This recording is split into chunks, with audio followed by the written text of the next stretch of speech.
might help.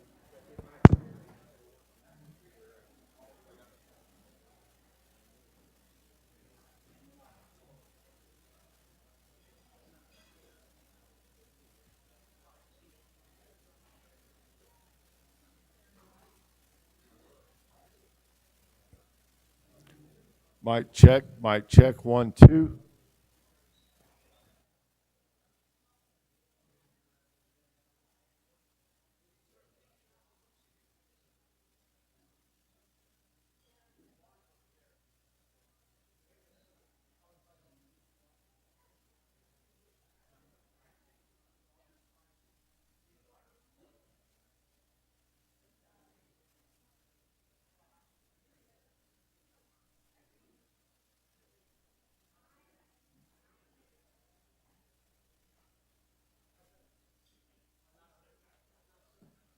Okay. Let me just run to the beginning.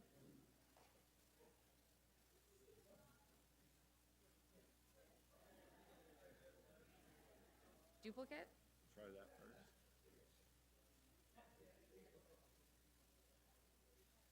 Yay, it's working. Well, but I need it to look like a good slideshow, not like that. So,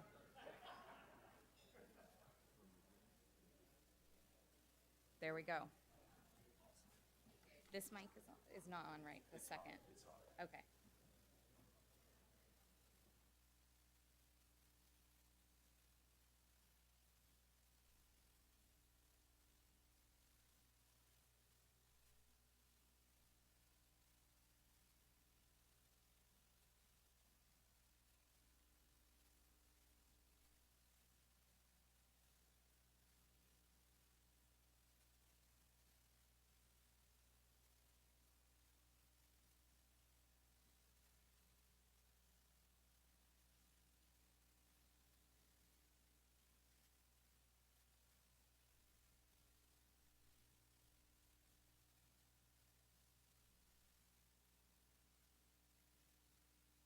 Okay.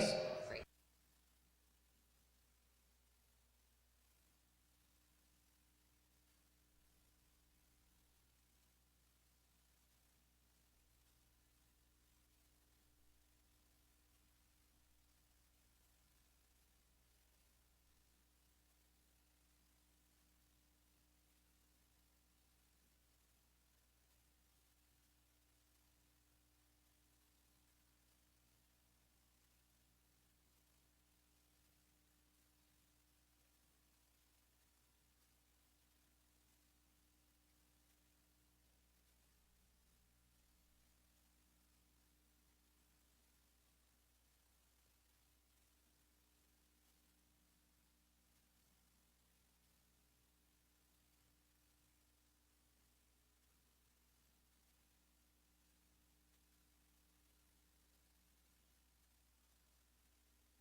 Good morning, maybe. Good morning. Yep, there we go. I'll talk over you for a minute as you get organized. I'll go quickly. My part isn't important. I'd like to welcome you to the 2014 OEP Annual Conference. We're really pleased to have such a great panel of speakers, so I won't take lots of time at all. I just want to introduce you to the topic and why we think this is important and why we're excited. Again, my name is Gary Ritter from the University of Arkansas.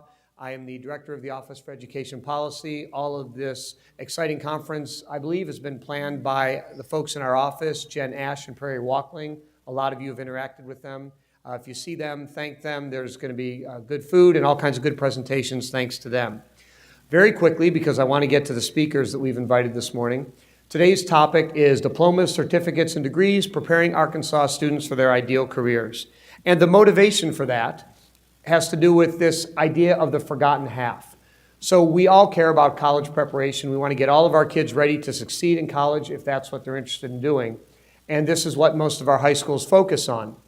However, despite the fact that we do this, we know that in a state like Arkansas, only 1/4 of us have bachelor's degrees. In states like Massachusetts, that are the most highly educated states, only 1/3 of them have bachelor's degrees. So there are a large fraction of us who aren't going for bachelor's degrees, and there must be other things that high schools can be doing to engage these students, to either get them prepared for other careers, for other post-secondary options, or get them better prepared for bachelor's degrees. So the recent focus on college and career readiness, we think, isn't speaking a lot to the idea of career path. And we have a lot of presentations today that we hope will help you think differently about how to prepare your students for any sorts of post-secondary options and career options.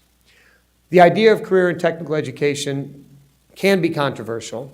There are lots of reasons that folks are uncomfortable talking about it. There's a possibility of negative tracking, a concern that we want to steer kids toward non-college, non-4-year degree options too early. We might say, oh, you're from a disadvantaged background, therefore you're not going to make it through a 4-year college.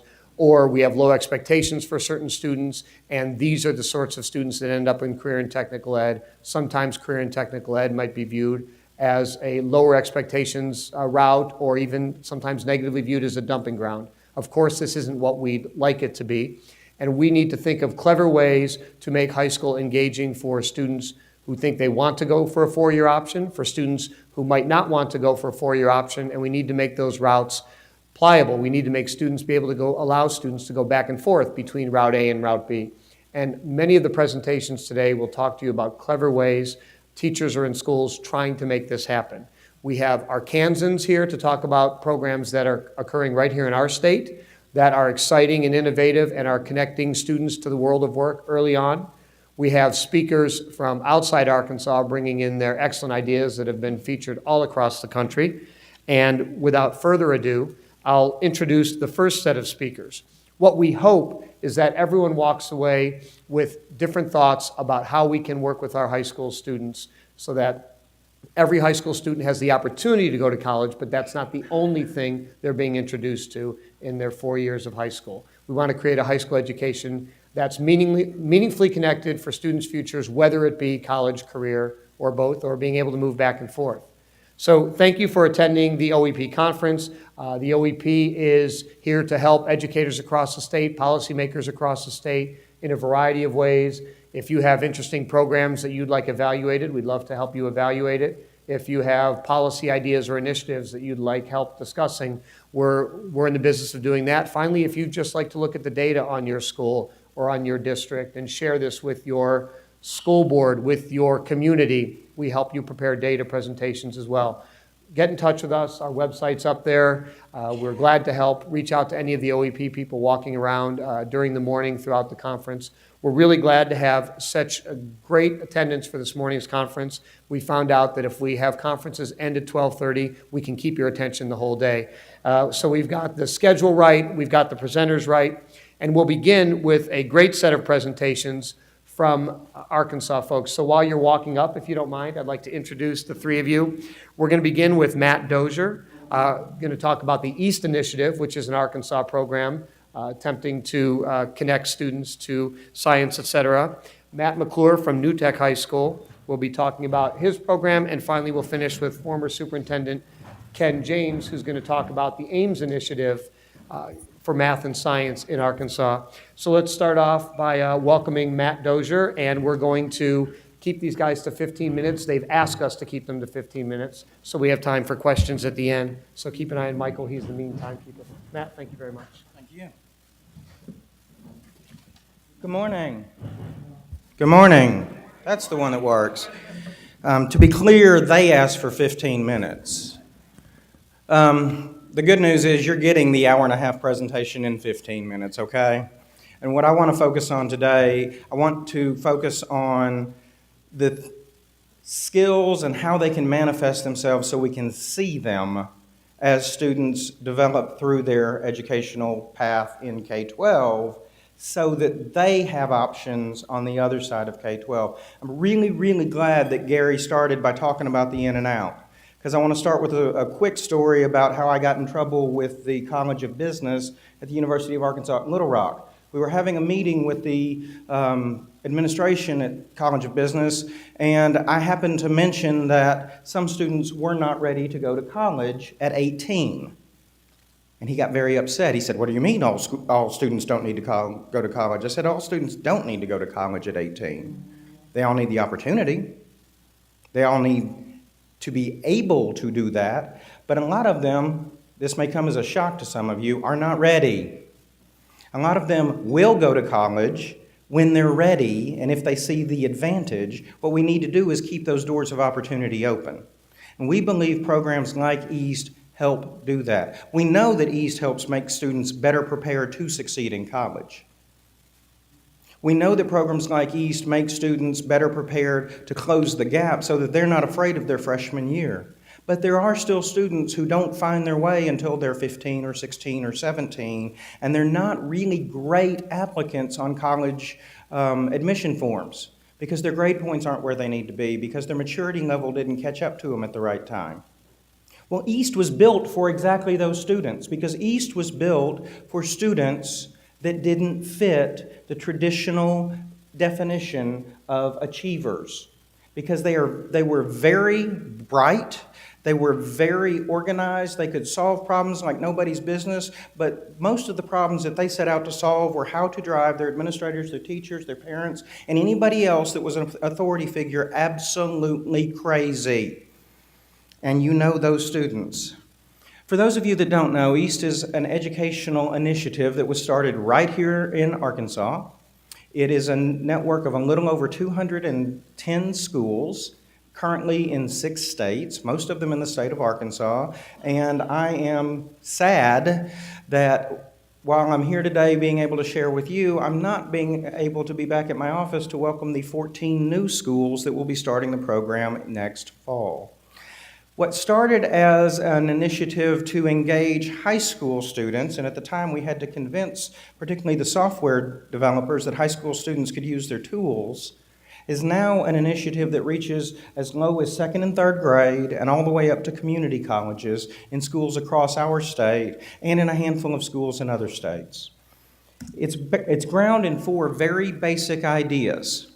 And I'm glad that I'm on the panel with Dr. James, because Dr. James spearheaded an effort in our state called SmartCore, which is a precursor to a lot of the educational reform efforts that we're seeing right now, because SmartCore made the argument that whether you went to college or whether you didn't go to college, guess what? You needed a lot of the same skills to be successful. So how do we prepare you for those? How do we help you develop those? Because a lot of those skills are not things you can read in books.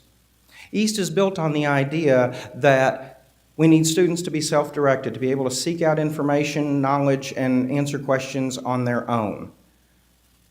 We have access to a wealth of resources and information in the palm of our hands that none of us had growing up. I saw a sign at commencement, or I saw a notice at a commencement just this weekend that said, "Congratulate your parents if you're graduating from college." They did it, and they didn't have Google.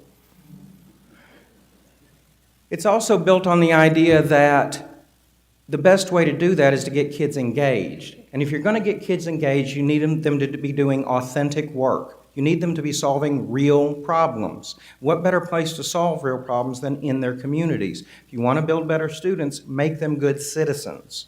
And they want to be good citizens. They're tired of the only time that they interact with people in authority is to tell them that they're breaking curfew or not where they need to be.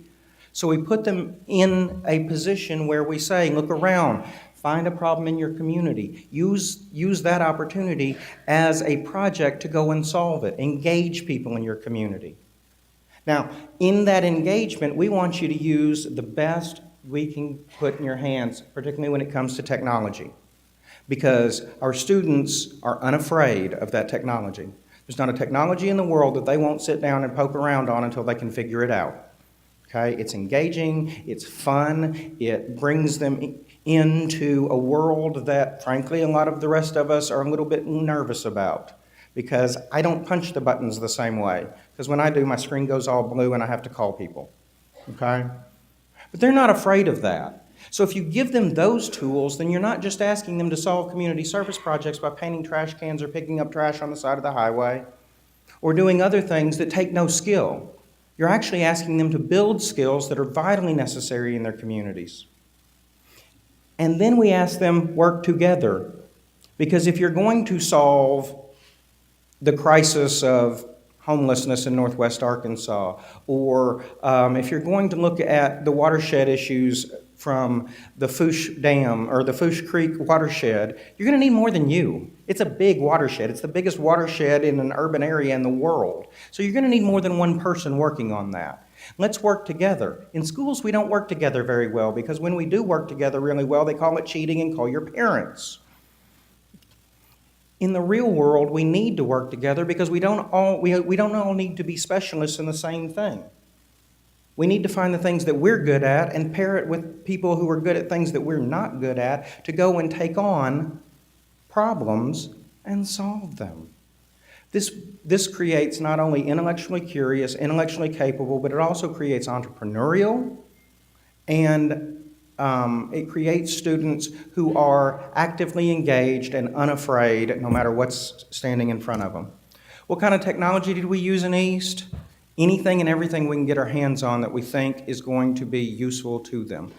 It's all industry grade or professional standard. We have animation tools that are studio ready. We're using the same things that Pixar and Disney are using. Audio and video, all digital.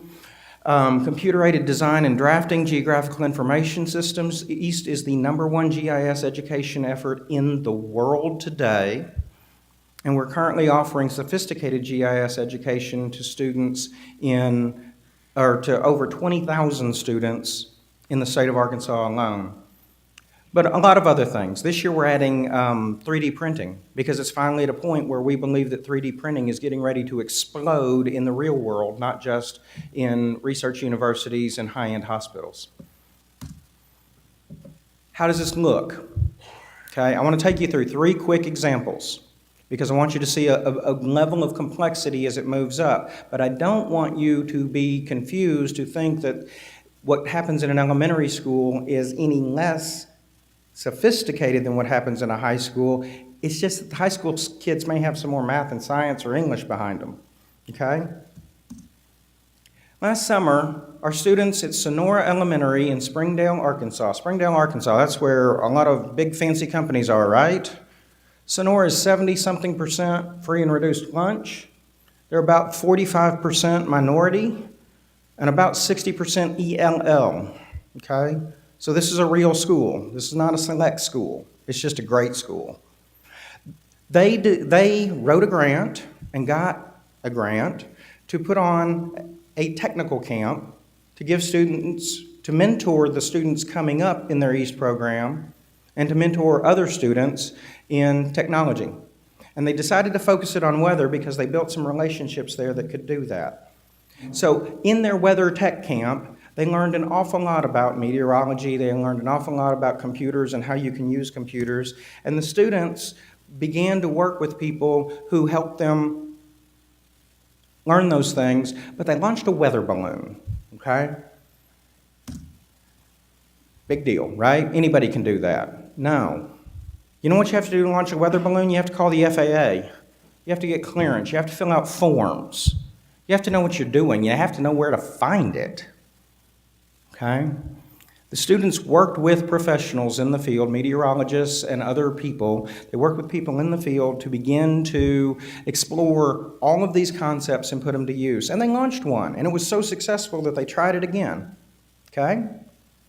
And when they tried it later this year, because they're kind of in a contest with our high school, I'm going to show you that in a minute, but when they tried it in a contest with their high school, because the high school had put video, I'm going to show you that in a second, but the high school had put video on their balloon. The kids got it up, but they didn't put enough helium in it for it to rise fast enough. So it got caught in the jet stream. And while they were doing a chase to try and catch it, because they had predicted it would come down in Mountain Home, Arkansas, it got caught in the jet stream, and it went from moving 40 miles an hour with them trying to maneuver the highways and keep up with it, to it moving 130 miles an hour.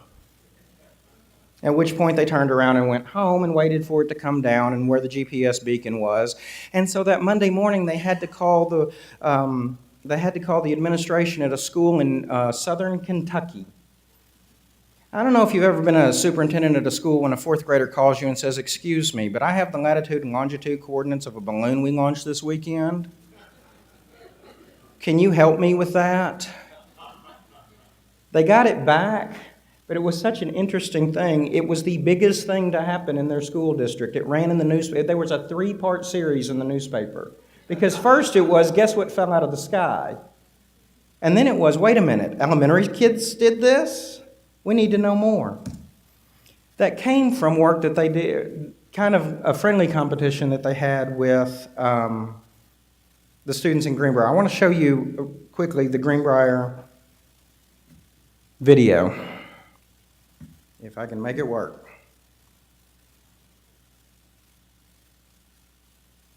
There's actually fun music over it, so if you want to hum the Jeopardy theme or something.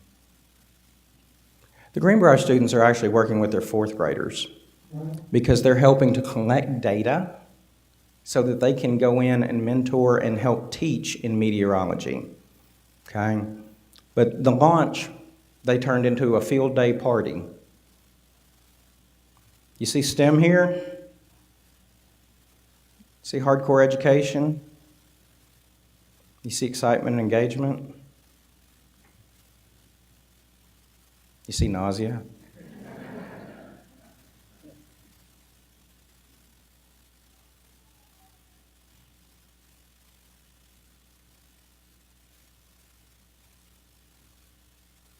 You see that?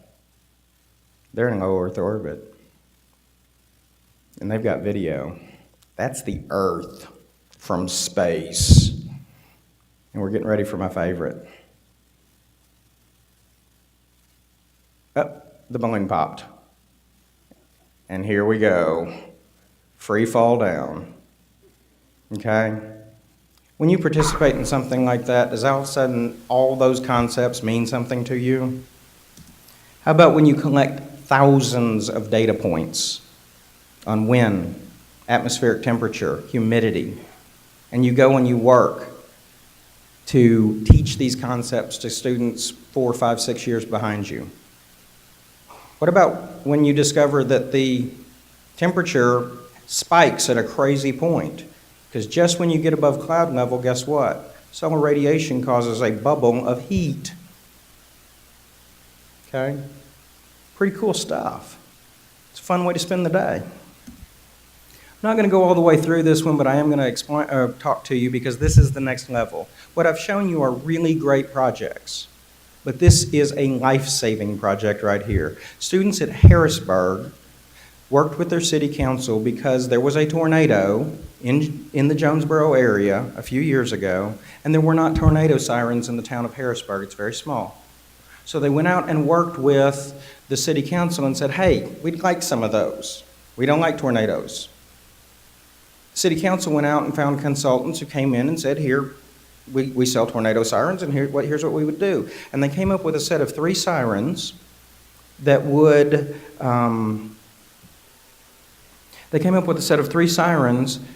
blanket the town of Harrisburg.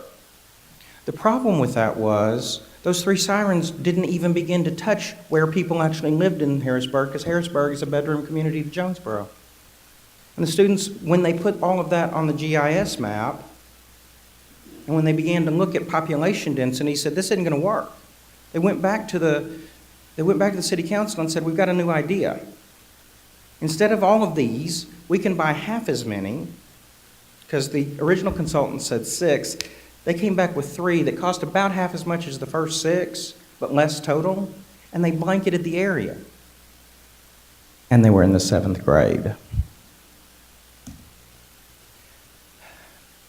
East has led to a program called East Core, where we're doing an overlay of what we do into the math and science areas in high school, because we're bringing authentic projects and sophisticated technology directly built into there that can feed off of and feed into their East programs.